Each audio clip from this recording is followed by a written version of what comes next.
Hey, welcome to Strictly Speaking. It is good to have you aboard. We are going to talk about something that the entire country has been talking about for the last 6 months minimum, and that's when Zoran Mamdani, an Islamic and Marxist candidate for mayor, began to rise in the primaries for the mayoral race, and then suddenly he actually won. New York, America's capitalist epicenter. It's literally the hub of all American finance. Capitalism has surrendered to socialism, but also to Islamism or political Islam. We're going to be talking about that today with Claire Lopez, who is an expert on the field. But before we get there, I want you to listen to just a little bit about what we are faced with.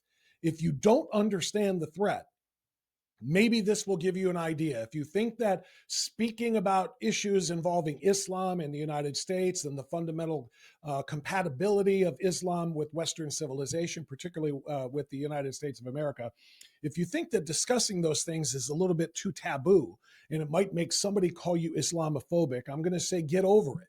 Because you need to discuss it and you need to understand it. We all do, which is why we're having this conversation today. But just to give you a little idea, if you think that, oh, Islam is no different than any other religion, it's the same as Judaism, Hinduism, Buddhism, Christianity, whatever. If you think that's the case, and if you think that that's all that the Muslims in the United States want to do, is just coexist peacefully with everybody else. We'll do our faith, you do your faith. It's all good. You're going to want to watch this. Dylan, hit clip 3. Mayor of Hamtramck, Michigan, Muslim. Mayor of Dearborn, Michigan, Muslim. Mayor of Richardson, Texas, Muslim. Vice President of the Minneapolis City Council, Muslim. U.S. House Representative, Muslim. U.S. House Representative, Muslim. U.S. House Representative, Muslim. New York City mayoral candidate, Muslim. Minneapolis mayor candidate, Muslim. Islam is the third largest religion in the United. Around 6 to 8 million Muslims in U.S. 2,769 mosques were counted in the 2020 U.S. Mosque Survey. The number of mosques has nearly tripled since 2000. Around 300 Islamic schools in the U.S. About 30,000 Americans convert to Islam per year. In 2023, Muslims became the majority in Dearborn, making up approximately 55% of the city's 110,000 residents. Major urban centers, especially in New York City, Los Angeles, Chicago, Houston, Detroit, and Washington, D.C., conversion to Islam in large cities and in prisons have also contributed to its growth over the years. New Jersey has the largest Muslim population by percentage, with 3% of the total population being Muslim. That is just a little taste of what most of them are not even hiding now, and that is the call for an Islamic takeover, not coexistence, but an Islamic takeover of the jewel, the crown of the West, which is the United States of America, bastion of liberty. So here to talk about it with us and to teach us about it is Claire Lopez. Claire is a regular online blog contributor at Newsmax. She's also on air with One America News. She is the founder and president of Lopez Liberty, LLC, with a mission to alert Americans to national security threats, both international and from the Islamic movement and Muslim Brotherhood and their Marxist collaborators here in the United States.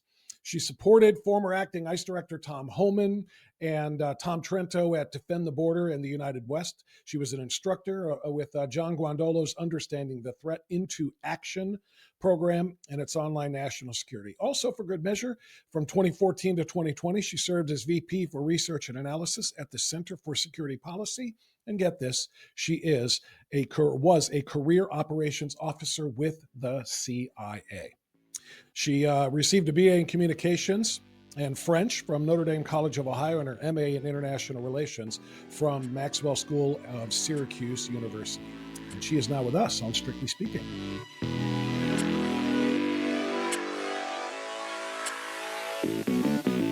This episode of Strictly Speaking with Bob Frantz is brought to you by Get More Tank. What is it? Get More Tank is a fuel catalyst that's going to save you money every single month on gas. Get More Tank is a tablet with active ingredients that add big mileage to every tank. Made in America, the Get More Tank formula has been used for decades by trucking companies and heavy industry. Now the Get More Tank formula is available to people like you and me. Get More Tank works in any gas or diesel engine, cleans your engine, lowers emissions, and you'll feel improved improved engine performance every time you step on the gas. Get More Tank works for cars, trucks, boats, motorcycles, four-wheelers, mowers, and blowers, contractors, electricians, plumbers, painters, lawn service companies. Get More Tank is going to save you money and extend the life of your engines. If you're an owner-operator running your rig around town or across the country, Get More Tank is going to save you money too. A 5-pack on sale only at getmoretank.com for just $22 plus shipping. Use promo code Bob and get 10% off of that. Save your money and get better engine performance at getmoretank.com. That's getmoretank.com. Claire, so good to talk to you again. Welcome. How are you? Thank you, Bob. Very glad to be with you again. Thanks for having me. Absolutely. And by the way, I had to throw this part out here before we got started because I kind of had forgotten that you were a Notre Dame alum. Your school is no more. They Yeah, took it sadly. apart. They sold I think they're in the process of selling the property now. That's got to hurt. Well, that, was our alma mater for so many years. The graduating class of 1976, will be celebrating our 50th graduation anniversary next year. But the school closed last year. I guess financial reasons, couldn't make ends meet. What exactly happens to the property, I'm not sure yet. The main administration building, which is a beautiful old building, is actually a landmark there in South Euclid, Ohio. So, not at all sure what will happen with that, but that building apparently will be preserved, the main admin building on the campus there. Yeah, it was just a sad thing to see. For those who don't know, I'm based in Northeast Ohio in Cleveland, so Notre Dame College is very familiar here, and it was very well beloved. I felt so bad for the students. I felt so bad for the faculty when I found out. And to me, I don't know what the specifics are, and we won't delve into it, but there might have been some banking shenanigans that really was intended to undercut the university. I was very, very upset about, but nonetheless, so good to have you here, Claire. We have a lot of things that have changed in our country since last you and I spoke. I just gave you and gave everybody a small taste of it with that video, and we've got a few more of those things online where we need to understand the threat. You worked with John Guandolo at understanding the threat, so that's not just a cutesy name. It is something that we have to do. Do you think going into that recent mayoral election in New York City that the people of New York and maybe people around the country that were supporting that understand the threat of a Zoran Mamdani in charge of our largest and most important city? No, I don't think too many Americans understand that very well at all. I'll make a quick note from the little video clip there.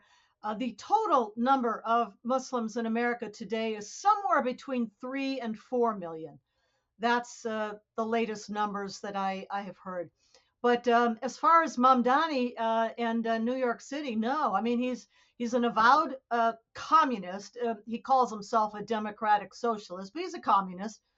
Um, the things he talks about are straight out of the Communist Manifesto, like the government seizure of the means of production and the redistribution of wealth by way of confiscatory taxation on the wealthy, Mhm. and so forth. So, that, though, in addition to the fact that he is also a self avowed Islamic Shiite Twelver, and we can talk about what that means. We will. Absolutely. We're going to talk about exactly what that means because it's important. And in fact, and by the way, I'm glad you clarified 3 to 4 million Muslims. What really got me in that little video clip there was they said that the number of mosques in the United States has tripled since 9/11. Now, I'm not equating the two necessarily, but it is kind of funny. The biggest concern that a lot of people, including the Zoran Mamdanis of the world, after 9/11, oh my gosh, Islamophobia is going to make life miserable here. They're trying to stamp out Islam in the United States because of what happened on 9/11. Well, apparently it was a pretty miserable job. If it's tripled, there are now 3 times as many mosques in this country as before. What does that tell you about the growth of Islam in this country, Well, Claire? that brings us to a very important point I would make here, and that is that many are focused on, and rightly so, terrorism. 9/11, certainly. Elsewhere around the world, Islamic jihad attacks, kinetic violence. We heard President Trump speaking recently about the jihad in Nigeria, for example. But what you're pointing out there, Bob, the growth of the number of mosques and Islamic centers in America since 9/11, and in that clip that you showed there, the video clip, the number of representatives, be they mayoral, candidates or elected mayors or city council members and so forth. The real jihad in America is not kinetic. It's not terrorism. It's civilization jihad, is what we would call this, and what Muslims themselves called it in the 1981 explanatory memorandum of the Muslim Brotherhood. Give us more of that. What does that mean? What is civilization jihad? Well, it means a non kinetic sort of jihad that, just as we're talking about, infiltrates the institutions of society, including elected office at all different levels. Again, we're looking at the US Congress, we're looking at mayors across the country, we're looking at city councils and so forth. That kind of infiltration by their hands, and that's a quote from not just the explanatory memorandum, but that itself from the Quran. It means that we Americans, as we've seen in Europe, Britain, France, Netherlands, Belgium, electing people willingly to these positions of, elected office. So, because most people, when they hear, civilization, well, we're all part of civilization. They want to be civilized. Jihad indicates something that is not civilized. So, civilization jihad sounds like, a contradiction in terms, but it's not when you explain it the way that you just did and knowing what they are here to do. Terminology matters. Let's work our way through a little bit of the glossary. Mm-hmm. Going back to Zoran Mamdani, the new incoming mayor of New York. One of the things that a lot of people highlighted, including his opponents in the race, was his refusal in television interviews to condemn the phrase globalize the intifada. What's the intifada? Well, the intifada literally means an uprising, revolt, rebellion. And in this context that we're talking about, specifically against Israel and against Jewish people everywhere, and that's the globalized part, including New York City, it means to attack, to terrorize, to assault in every way possible Jews, and over there, geographically, Israel, the Jewish state of Israel. That's what intifada means. And when they say globalize it, they mean raise up attacks, assaults against Jews everywhere in the world. Is it specifically Jews, Yes, or very specifically Jews. what about Christians who are supporters of the state of Israel? Some people call them Christian Zionists. Some people draw scorn or throw scorn at that. But what about Christians who support the Israel mission? Well, certainly also a target, absolutely so. But when they say intifada, that really is aimed at Jews and the Jewish state of Israel. But absolutely, Christians who are perhaps also Zionist supporters. And what is a Zionist? A Zionist is a Jew who values and cherishes the connection to the ancestral homeland of the Jewish people, meaning there in the promised land of Israel and in the Levant. So it's so important to understand that when he was asked to condemn that, because I mean, over the course of the last 2 years, really since October 7th of 2023, not everything, but so many things that have upset our own culture on campus and other places in cities has been, directed toward Israel and the conflict because of the attack on October 7th. And then Israel's, what I call, kind of maybe an oxymoronic term, is, an offensive defensive. They were going on the offense in Gaza to defend themselves and their right Mm-hmm. to exist after what happened. But globalized the Intifada, and calling for the Intifada was a feature of a lot of these rallies and a lot of these protests, and it kind of led to some of the bullying and some of the oppression, if you will, of Jewish students and other individuals, on college campuses. And Zoran Mamdani was asked to condemn that phrase, globalize the Intifada, take the war against the Jews that you're talking about in Israel, and persecute them all around the world. When he refused to do that, while he's running for office in a city that has a huge, Jewish population in New York City, what did that tell you? It's hard to watch, obviously, and it doesn't seem to make sense, just as you say, Bob.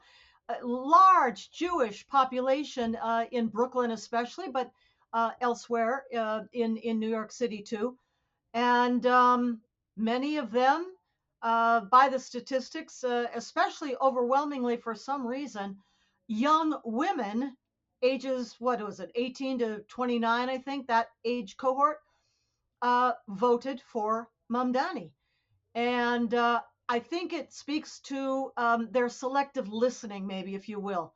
The listening to his promises about free childcare, free bus rides, rent control, and that sort of thing, free grocery stores, I guess, too, or at least government controlled grocery stores. And they listen to that economic, component of his messaging, and they just either are unaware or were not paying attention to the fact that what he really intends to do is bring the intifada to the Jews of New York City. So, um, I saw another video, and I don't have this one queued up. I've got a couple more I want to play for you and get your reaction to, but the one that I didn't queue up, I bring up because you brought up the women that voted for him, the Jewish women, ages 18 to 29. The video shows some of the victims of Islam, if you will, and we're talking about people with melted faces from acid attacks and some of the other barbaric things done to women, because women are not equal. Women, as we know, in maybe you can explain in more depth, they don't have rights under Islam, under strict Islam, and we're going to talk about. You mentioned him being a 12er, and we'll get to the specifics about the different views of Islam. But can you speak to that? The video that I saw that showed a whole bunch of women saying, and the caption saying something to the effect of, "These women have no idea what they just voted for. They don't know what Islam really is." And it was Mhm. just a steady stream of these women who had suffered so much. Clearly, they have no earthly idea what Zoran Mamdani and people like him actually stand for. Yeah, you're exactly right, I'm afraid, Bob. And so when we talk about Islam, there is only one Islam. There are not different varieties or different flavors. There is one Islam. It is of the Quran, the Hadiths, the Sirah. That's the biography of Muhammad, if he Mm-hmm. ever lived. We're not sure that he did, but we'll just say that he did. And Sharia. Sharia means Islamic law. Um, the people, individual Muslims, by the way, the word Muslim is Arabic, and what it means literally in Arabic is one who submits to Sharia, one who submits to Islamic law. That's the definition in Arabic of the word Muslim. But when you see people, they are individuals, and they deserve to be treated as individuals. And many do not really follow the commandments of their faith. And as far as we who are not Muslims are concerned, that could be very often a good thing. So around the world, and certainly in the United States, are many who do not obey all the commandments of Islam, to include Jew hatred, to include jihad, kinetic violence, So terrorism. does that make them non-Muslims? Well, not exactly. I mean, they are what they profess to be, but if publicly, uh, according to Islamic law, a Muslim were to criticize, condemn, denounce the Quran, Muhammad, the laws of Sharia, that would then, in a public way, right? make that person an apostate, and an apostate from Islam is subject to capital punishment, to the death Right. penalty.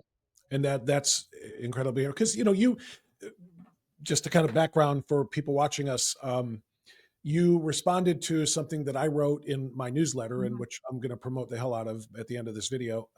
But for those who don't know, my website is called strictlyspeaking.org. Dylan can throw that up on the screen. And I do a newsletter called Strictly Speaking This Week. And I was covering this topic in depth. And I was talking about political Islam. And I was talking about Islamism and Islamists as compared to just Muslims or people who practice Islam. And you sent me that note, which is one of the reasons why we're chatting now, saying there are no suffixes needed. There is no prefixes needed either, or no modifiers either. There's just Islam and there's just Muslims. And if people are practicing Islam properly, they will be political about it. They are working toward what? Global domination, a global caliphate, and so on and so forth. So take us inside, because the reason I phrased it, and I mentioned this to you, the way that I did in my newsletters, because I don't want to be insulting to to somebody who is not a quote unquote jihadist, somebody who doesn't consider themselves an apostate from Islam, but they're also not participating in the expansion of the Intifada, if you will, or anything of the sort. They just want to go to their mosque and come home, and then go to their jobs and come home and not be bothered by anything. And so I was, out of kindness and courtesy, I would say there's those people, and then there's the political Islamists who believe in that. And you said there's really no difference. Give me more on that. Well, what I would say is that it's important to strike a difference between Islam of doctrine, law, and scripture, which is fixed, it is immutable, it is obligatory for all faithful practicing Muslims. But just as in any other faith on the face of the earth, be it Christianity, Judaism, or anything else, people are individuals. And sometimes they're capricious or fickle in terms of obedience to the commandments of their faith. And so we need to separate Islam, the doctrine, the law, the scripture, which again is immutable, cannot be changed, and demands by law jihad of one kind or another, civilization jihad or kinetic jihad, demands Jew hatred, commands many other things, but then separate that, the doctrine, from people. And again, people are individuals, and some may or may not be very obedient, just as in any faith. Mm-hmm.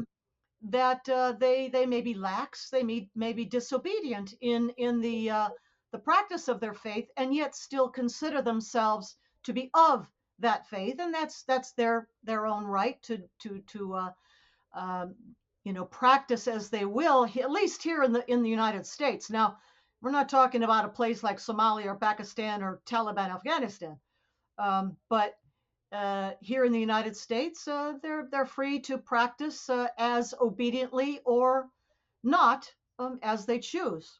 And if they're not being obedient to it, they're basically not hating Jews enough, and they're not practicing jihad enough, and so forth. And so it's kind of like, I'm a Catholic. If I don't, if I break one of the commandments, or if I commit a sin or whatever, if I don't go to church on Sunday, or something of that nature, it doesn't necessarily make me an apostate from my faith. It just means I'm not being very good and very specific. But Mm-hmm. those are harmless things. What we're talking about is if a Muslim, a practitioner of Islam, refuses to hate Jews, hate and again, contribute to the jihad and the things we're talking about, then they're not really truly Islamic, or they're not truly practitioners of the faith. So is it right then to kind of refer to, as you did to me when we chatted about this, is it right to just say Islam is every bit as dark and as world dominance, world controlling, and so on and so forth, as the worst of the Muslims believe it to be, as opposed to perhaps people who are not necessarily all engaged with that? That's a long sentence. I apologize. Yeah, no, but you're right. I mean, Islam is what is contained in the Quran, the hadiths, that collection of sayings about Muhammad, the Sirah Rasulullah, meaning the biography of Muhammad, and the law, Sharia. That's Islam. But again, people are individuals and they deserve to be treated as individuals. And just as in any faith, as we've said, some people are more devout, more practicing, more faithful in any faith. And the So, same thing with but when you Islam. say, but when you, and I get it, when you say it's what the Quran says it is, again, I'll go to the Bible. The Bible says, if somebody strikes you in your cheek, turning off of them the other one. Most people I know, Christian or otherwise, if somebody punches me in the face, I'm not giving them the other side. I'm going to punch them back. Does that make me not a good Catholic? Does that make No, me I not a don't good, think does so. that make me not a good Christian? You No. just see what I'm saying? So in other words, if we don't listen to the letter of the law of our holy book, that doesn't make us less that. Same thing with Islam, right? If somebody doesn't listen to the letter of the Quran and practice these evil things that what I think rational people would consider evil things, hatred of Jews, and killing or converting all non-Muslims and so forth. If they don't do that, they don't necessarily lose the title of Muslim, right? Well, I mean, people, individuals in particular, like I'm saying, in the United States, a free country, and anywhere else where there is still freedom, they may choose for themselves, the depth of their faithfulness or observance. It's up to them. And that does not give us, the right to go around labeling people. No, we don't want to do that. That's up to them. But just know that we need to separate individual people as individuals from the doctrine. Doctrine is fixed, immutable, cannot change, does not change. Yeah, it's Yeah. just so different too for us to try to understand because we're talking about a doctrine in Islam where it is just so barbaric. I mean, there are beautiful paintings of Jesus Christ you can see all over the world, and we are proud of that. If you try to depict the Prophet Muhammad in any way, they will kill you, right? There'll be a fatwa, there'll be a price on your head. And These I are mean, things that we can't really rationalize. well, here's the explanation for that. It was held to be within Islam. It is held that to depict any living being, a human or an animal, either, um, would give rise to at least the possibility that there could be idolatrous worship of that person or animal. And to avoid that, the depiction of any living or any human being or animal is forbidden in painting, in wall decorations, murals, what have you. Forbidden I to so I did avoid I'd never heard of that. idolatry. I'd never heard of that. I thought it was just That's why. Muhammad. So you're saying that Muslims, practicing Muslims, believers in the faith, can't draw pictures of anything other than scenery, Well, plants, beautiful flowers, right? that sort of thing is all No right. living things. But no human or animal depiction because of the past history in human history of idolatrous worship of objects like a golden calf, let's say, Hmm. Hmm. or to ascribe some sort of adoration to a human being, even Muhammad himself, who is not to be adored, only obeyed. Obeyed, right? Um, Earlier on, when we were talking about Zoran Mamdani taking over New York, a lot of people are saying, "Oh my gosh, you guys, quit overreacting. There's not going to be Sharia law imposed in New York because they've got a Muslim mayor. This is overblown. What can one mayor do? It's not like he can establish law for the entire state or even the city. Really, they have to go through the legislature and the city as well. But they're saying that the threat is overblown. You mentioned that he is a 12er. Can you explain both of those things? What does that mean, and what would you say to those telling us to stop, getting so upset about his election? So Zohran Mamdani, back when Twitter was still Twitter, back in 2019, he posted on his account that he was of the Ithna Ashara. In Arabic, Ithna Ashara means 12. that means a Shiite follower of the 12th Imam. So after Muhammad, if he ever lived, supposedly died in the year 632 current era, there was a dispute within among his followers as to whom should replace him and succeed him. The majority decided that there should be a choice made among the followers, and they should choose whom should be his follower. And that's where you get the caliphs. And that's where you get the Sunnis. Sunnis have caliphs. Rulers are caliphs for Sunnis. And there were four that followed Muhammad, called the four rightly guided: Abu Bakr, Omar, Uthman, and finally Ali. But the minority said, no, no, no. The successors to Muhammad should come from his family bloodline. It should come down the family line. And they became the Shiites. Shiites is kind of a contraction of the full word, Shia Ali, followers of Ali. Ali was the cousin and husband of Muhammad's daughter Fatima, so they say. And they had two sons, Hassan and Hussein. And they were all assassinating each other back in the day. But everything finally came to a head between Sunnis and Shiites at the Battle of Karbala in what is today now Iraq in the year 680, current era. And Hussein, fighting for the Shia, the family of Muhammad, and his followers, his fighters, were wiped out. And the Sunnis, led by General Yazid, the evil Yazid, who was fighting under the caliph at the time, Muawiyah, up in Damascus, they won that battle. So what happened? At least one survivor of the family of Hussein, an infant son or something, must have survived, because then down from his lineage, father, son, went a line of imams, not caliphs, imams. So Sunnis have caliphates, Shiites have imamates. Father, son, we're all the way down to the 9th century, the early 800s. And the 12th imam in the line was a little boy. And we're not quite sure. He either fell down a well near Jamkaran in what's today Iran and drowned, maybe, or he was hidden away by his own family, who feared that he might be assassinated. In any case, he disappeared. What to do?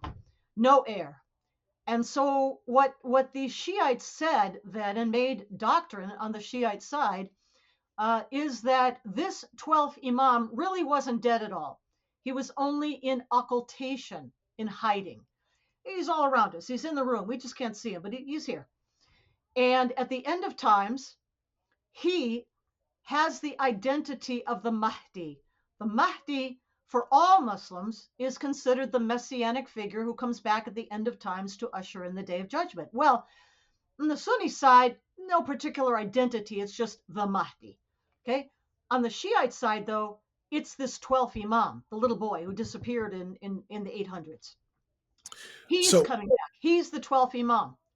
But real quick, here is the kicker, and the part that's frightening as far as New York City goes, and really the regime in Tehran, which is led by 12er believers, and that is they think that they can hasten the return of the 12th Imam, the Mahdi for them, to earth by instigating literally Armageddon on earth. If they blow up the earth with enough chaos and warfare, the Mahdi, the 12th Imam, is going to feel compelled to come back and set it all straight. That's what they believe.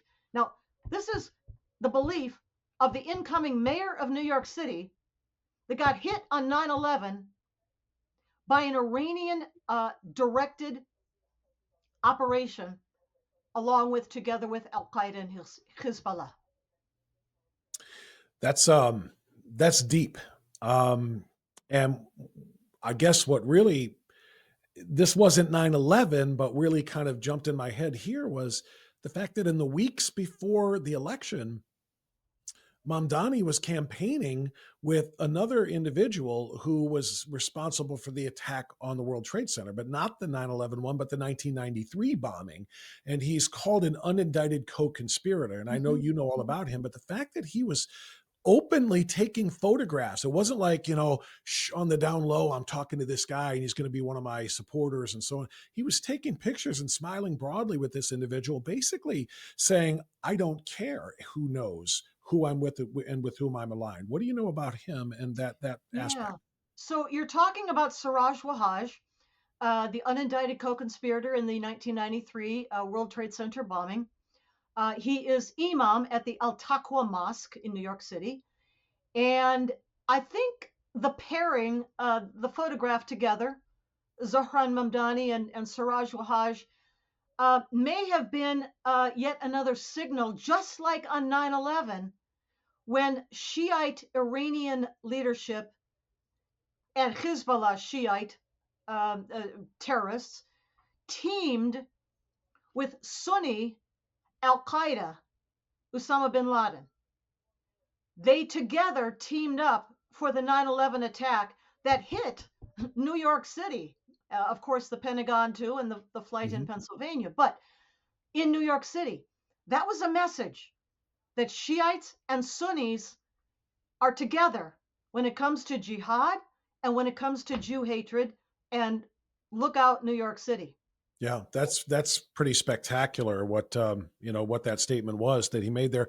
I want to play another clip for you, Claire. Again, just to kind of underscore what we're talking about when we talk about the threat. Because I said a few moments ago, I asked you to respond to those who say, "Oh, the election of Zohran Mamdani isn't going to change anything in New York. It's not going to lead to anything bigger." But the plans are in place, still in play. Clip one here for us, please.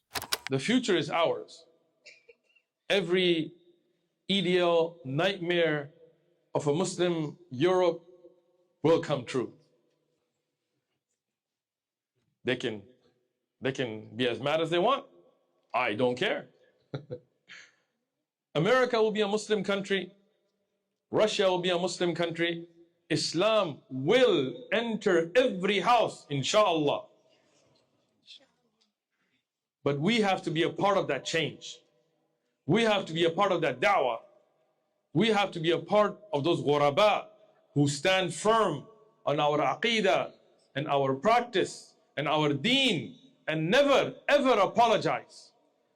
We're unapologetic. Never ever compromise.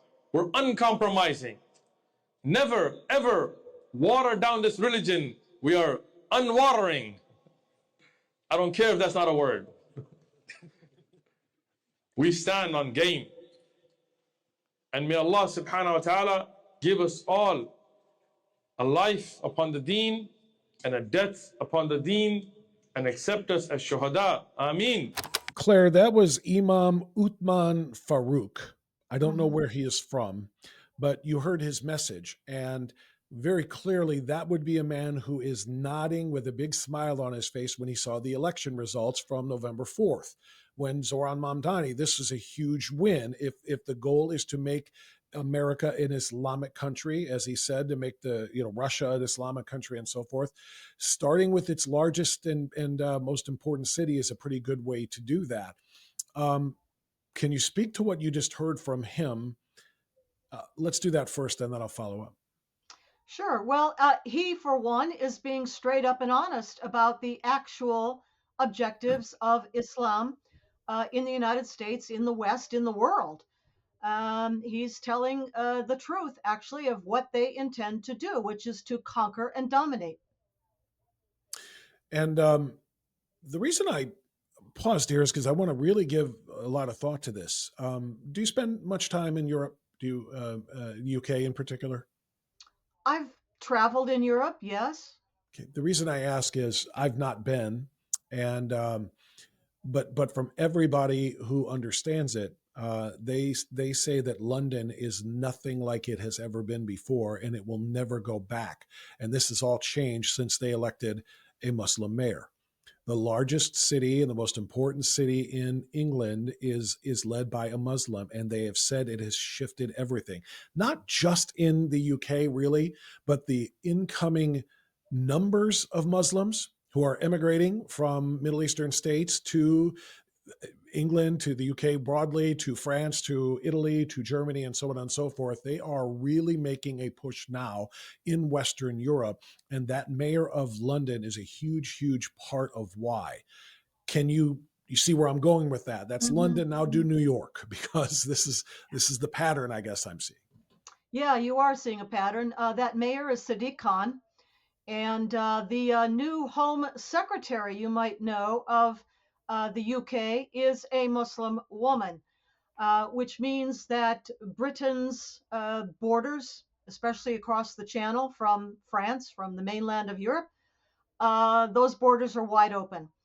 And because of the influx and the numbers of those arriving who are Muslim and dedicated to turning the United Kingdom totally Islamic, those politicians running for office, whether the mayoral level or on up to Parliament and the Prime Minister himself, are feeling pressured to cater for votes to that increasingly large group of foreign-born Muslims being allowed to flood into the country.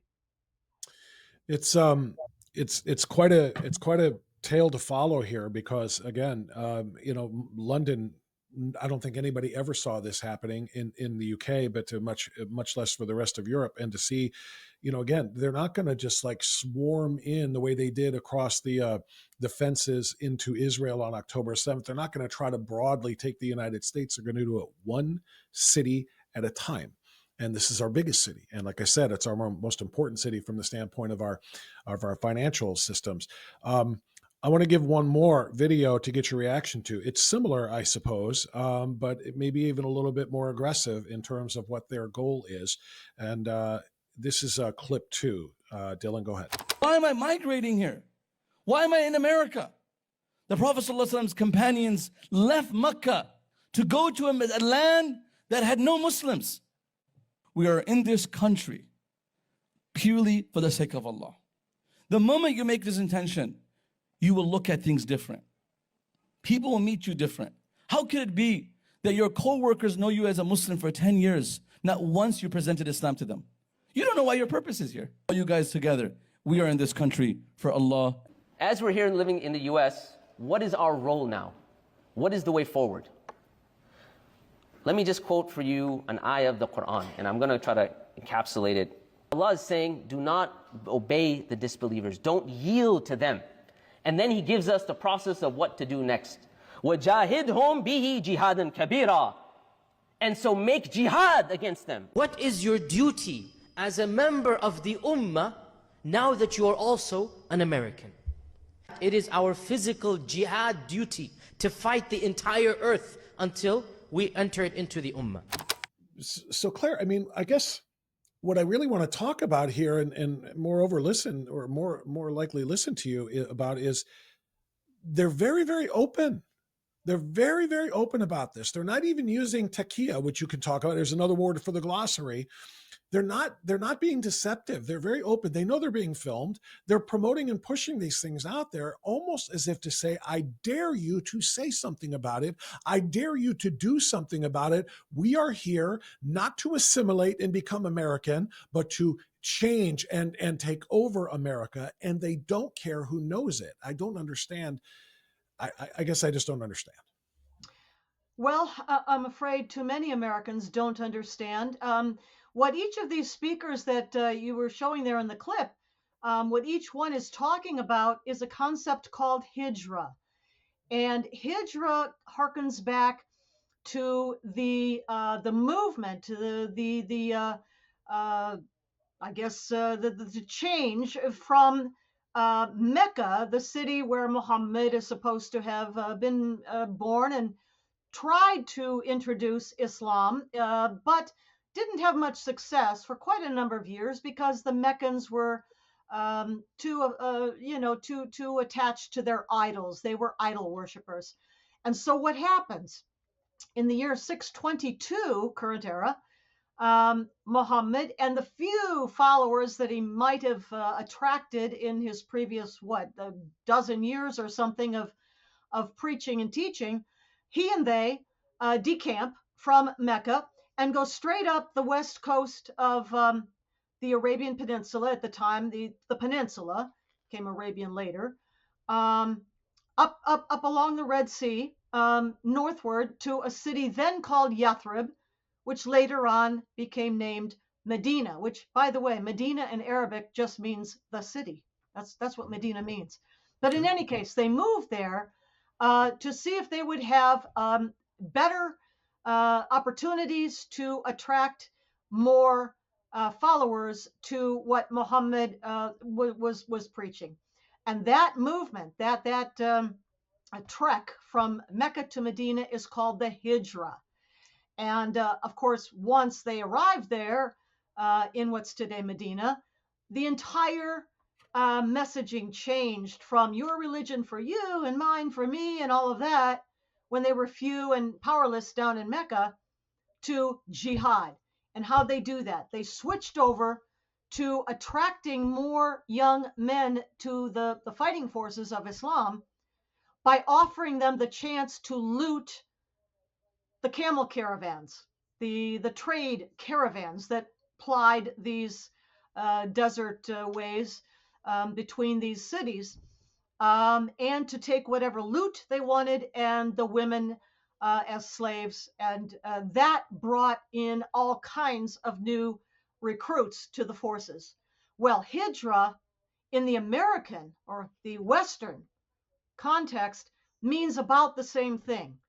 Move from where you came, maybe it's Egypt, maybe it's Somalia, wherever, to the West, to Europe, or to America for the purpose of waging jihad.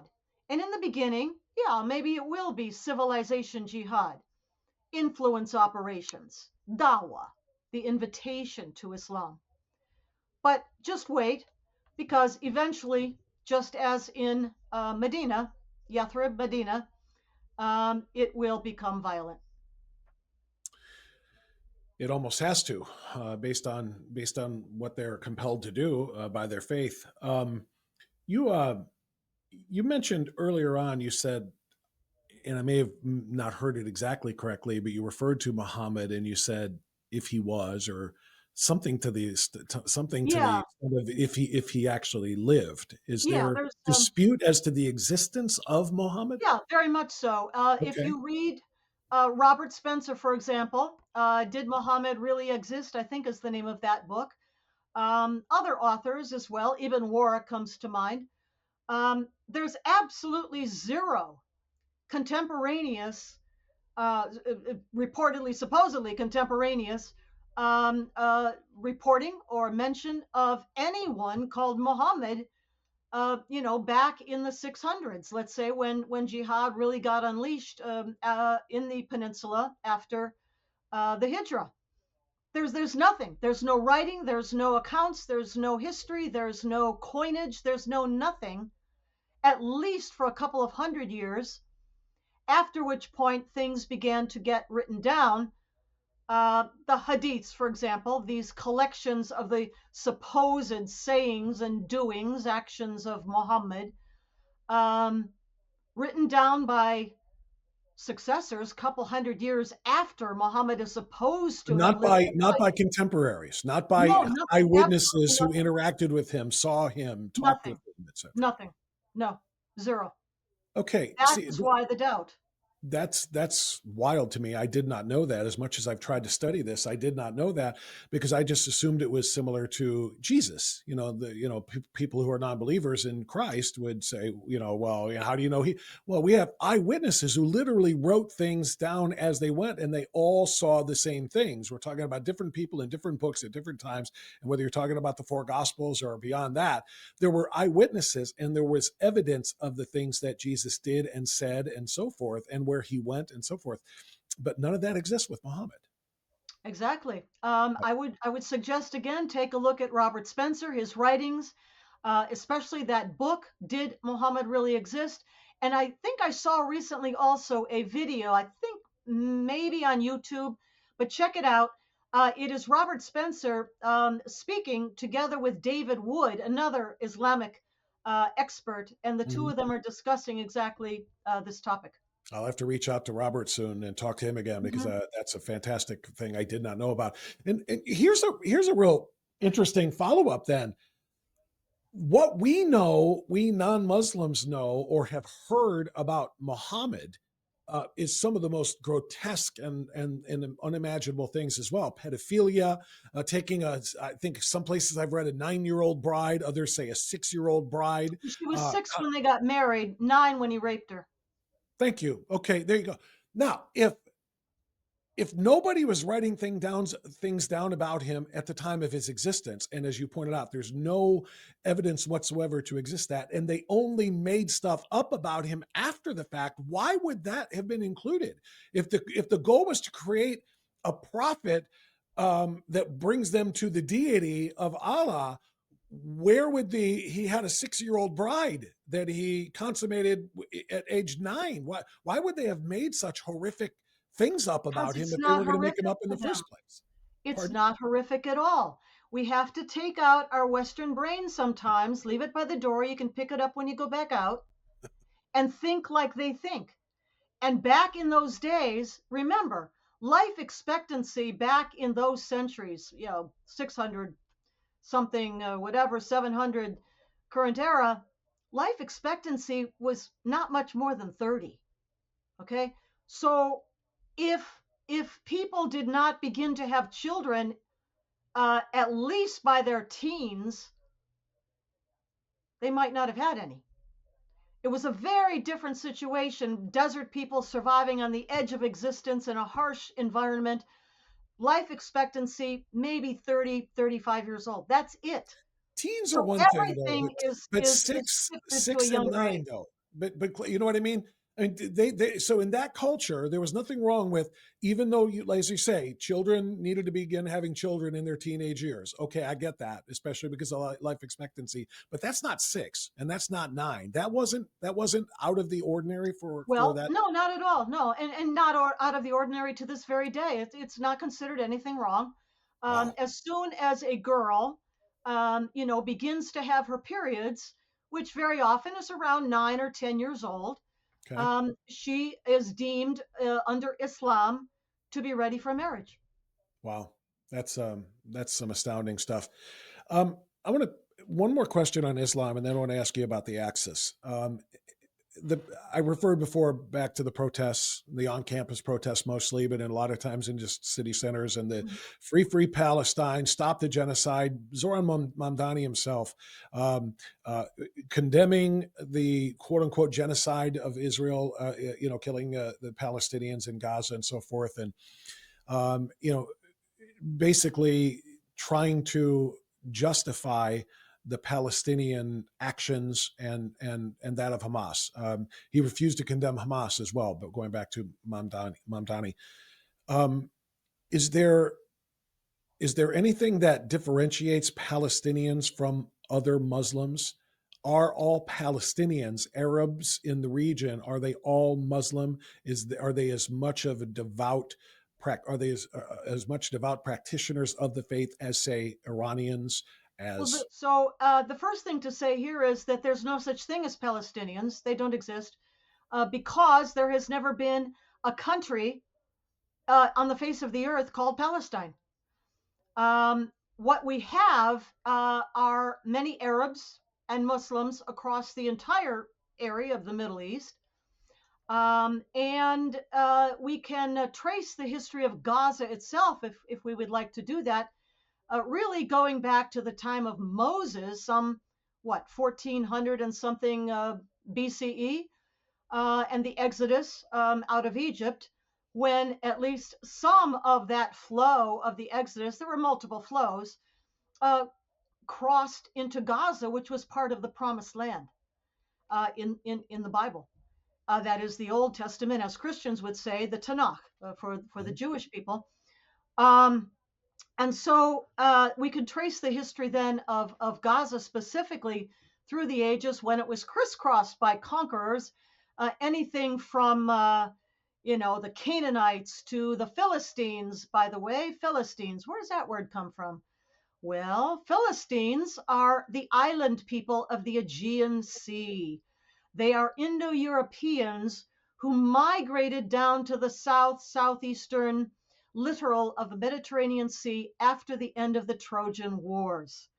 Those were the Philistines of the Weren't they Bible. ancient enemies of the Israelites? They were the ancient enemies. We'll see that in the Hebrew Bible. Yes, the tale, of course, of David and Goliath, right?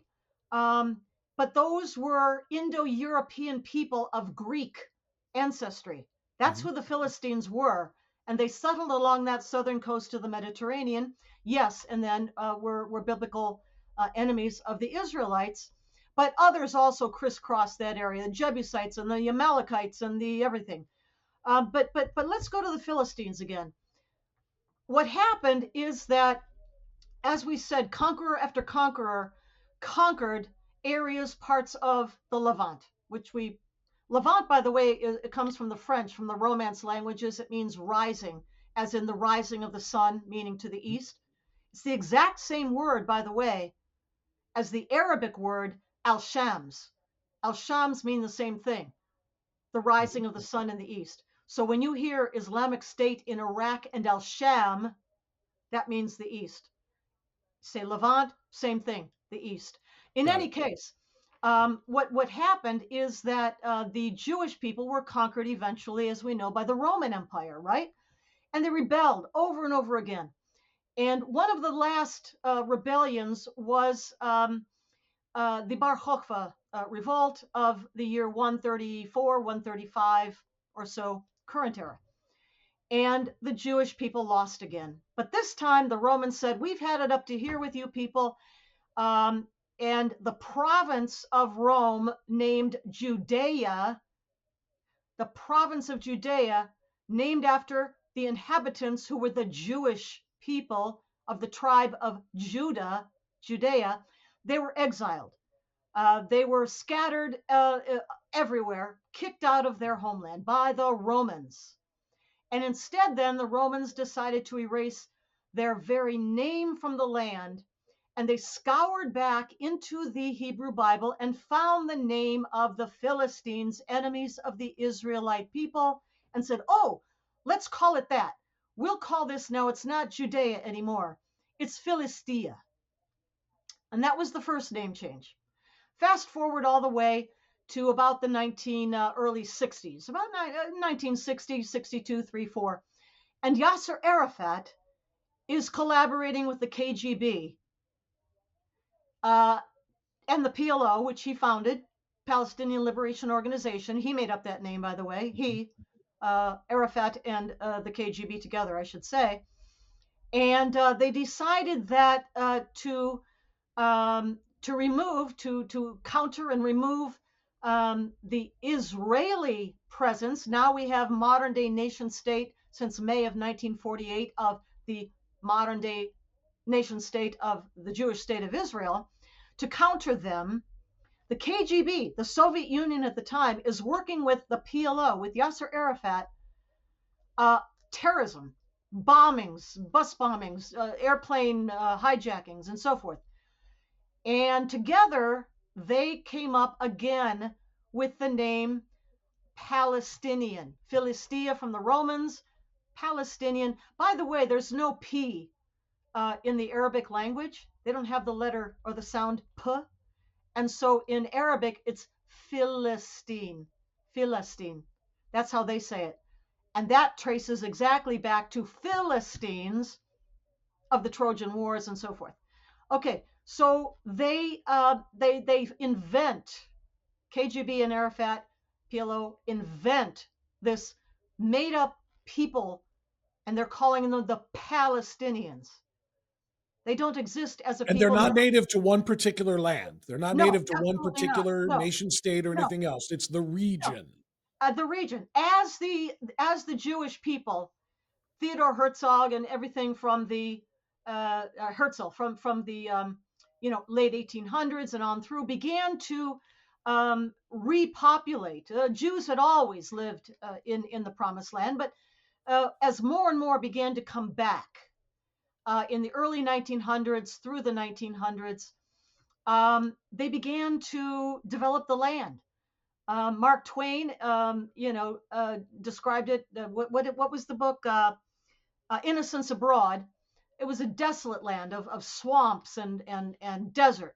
Well, the Jewish people coming back made that land bloom. And anybody who's ever been there today, groves of citrus, limes, lemons, grapefruit, oranges, and every other fruit and anything you can imagine, in addition to, turning Israel into one of the most modern, technologically advanced countries on the face of the earth.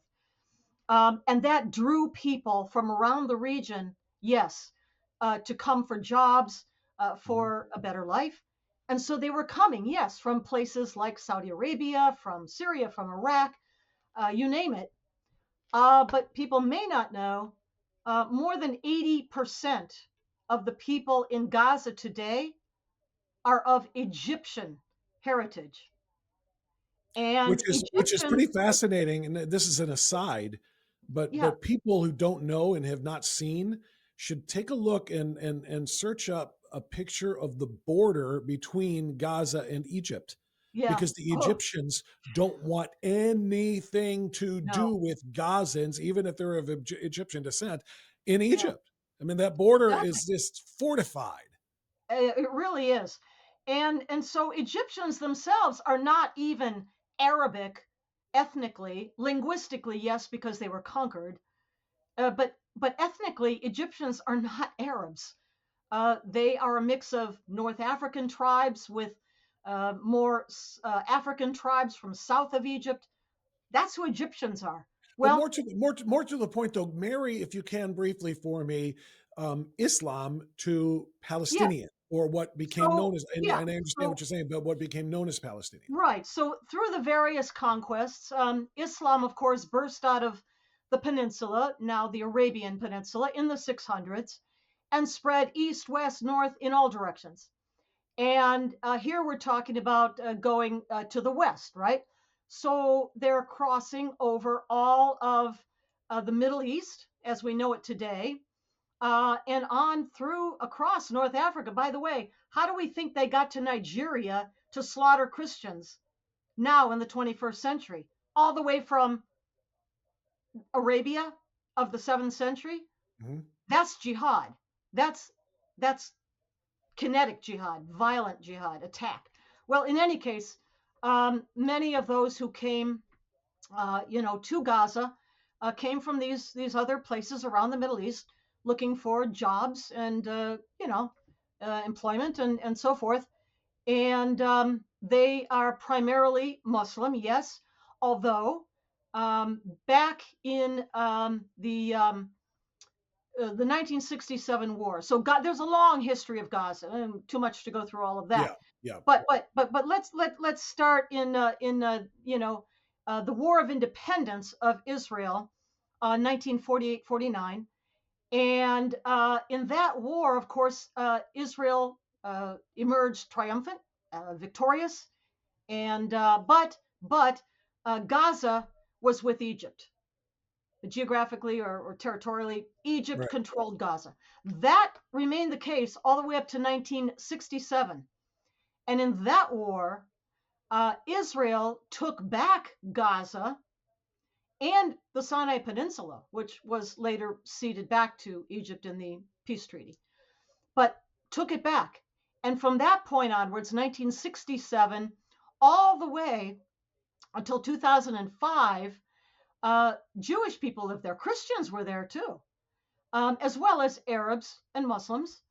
And then by the time we get to the 1980s, let's go there. In the 1980s, Hamas is actually an acronym, which is why we always spell it with capital letters, Hamas, Mm-hmm. Harakat Islamiyya al-Muqawama. God bless you. Harakat al-Muqawama Islamiyya. The Hamas is the Islamic resistance movement. That's what that word means. They are the Gazan branch of the Muslim Brotherhood, which arose in Egypt in 1928. Whole nother program. Right. But Hamas is the Gazan branch of the Muslim Brotherhood, which is exactly why the military rulership, Abdel Fattah al-Sisi, do not want them back into Egypt, because you get two choices in Egypt. You can either have military domination or you can have the Muslim Brotherhood. You don't get Thomas Jefferson. He's not there. And so that's why that fence, they're not going to let him come over. Right. Not a chance. But so Hamas is formed in the 1980s and comes to dominate in Gaza. Palestinian Authority is contesting, they're rivals in Gaza for rulership. Palestinian Authority ruled out of Ramallah in Samaria. Come to 2005, and under the Israeli prime ministership of Ariel Sharon, for whatever reason, they decide to pull out of Gaza. They think maybe that will stop all the Hamas attacks against Israel. They pulled every last Jewish person, synagogue, community, everything out of Gaza, even dug up the cemeteries and brought the bodies back to be reburied. Okay, no more Jews in Gaza from 2005. 2006, there are elections. Hamas beats the Palestinian Authority. 2007, they're throwing them off the rooftops. From then, 2005, 6, 7, Hamas rules Gaza. Non-stop, constant attacks, rockets, missiles against Israel. Just bring it fast forward. Hamas is ruling Gaza. Essentially, if you want a two-state solution, aside from Jordan, which came first, you could say that Gaza was self-ruled by Hamas, which was elected by the people of Gaza.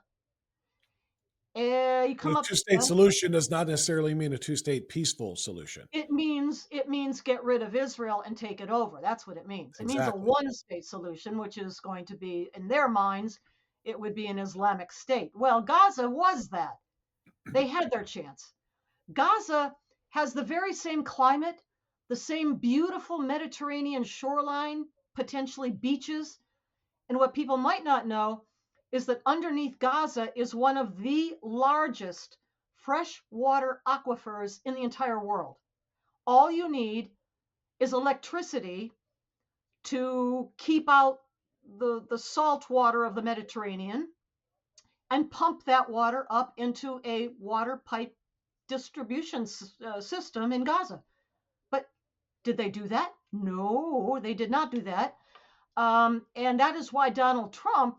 Well, isn't it true? Isn't it true, Claire, if I may? Isn't it true that some of the plumbing, some of the piping that was being provided for that very purpose was confiscated by Hamas and used instead, basically, to retrofit their missile systems so they could fire more missiles? Firing tubes. Yeah, right. Exactly. Yes, exactly so.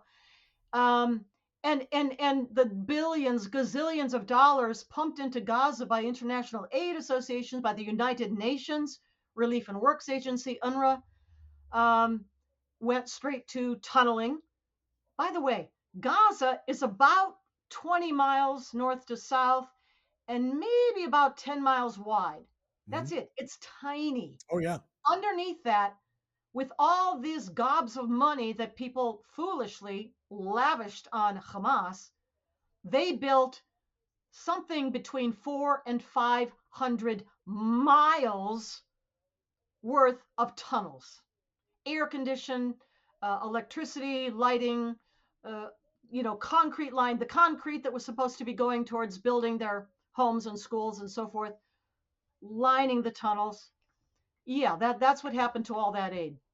Yeah, it's an incredible story, and I think we got probably a little too far off track to come back to Zoran Mamdani, because the next time we talk, we're gonna have to talk about the other half of it, the other half of him. And you're an expert in this field too, but the other half of him is the Marxist, the socialist, who, denied the dictatorship of Venezuela and Cuba, while he's preaching his Islamist beliefs or his Islamic beliefs and so forth. He's also advancing the cause of socialism, communism, ultimately under Marxism, and all of that coming together in one pot in New York City, which is an extraordinary threat. But the next time we talk, we'll have to dig a little bit deeper into that because we're out of time for now. But Claire, such a great history lesson. I got a lot more history than I bargained for here, which is great. And I hope people will really, really take some time and look up and look into some of the things that you have been studying for your lifetime. Your life's work is extraordinarily, related to all of this because you're spot on with it, and it's great to get that educational foundation because we need to know exactly what's coming, and in order to do that, we have to see what has been, and the mission is the same for them. So, Claire, thank you so much. I really appreciate you being a part of the show.